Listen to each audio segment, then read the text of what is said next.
Allez, c'est presque fini.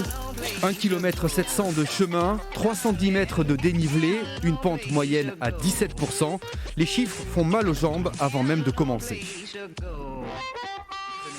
C'est vraiment le site sur la Haute-Vienne qui est le plus pentu sur si peu de distance. Donc il a vraiment un grand intérêt pour l'entraînement trail.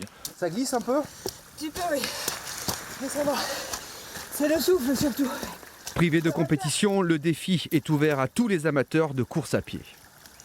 Ce qui nous a incité à l'organiser, c'est cette situation sanitaire qui nous prive de pas mal de choses, qui nous prive de compétition, qui nous prive de défis, d'entraînement. Et donc on voulait trouver une solution pour continuer à ce que nos membres se challengent, malgré les couvre-feux, malgré les interdictions de rassemblement.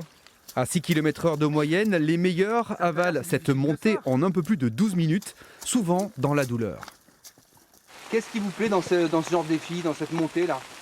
Le dépassement de soi, de retrouver un peu justement un challenge à faire en ce moment, de pousser. Et puis c'est une vraie portion de trail et comme quoi on peut en trouver aussi dans notre coin. Donc c'est chouette de pouvoir se motiver les uns les autres ensemble sur ça, quoi.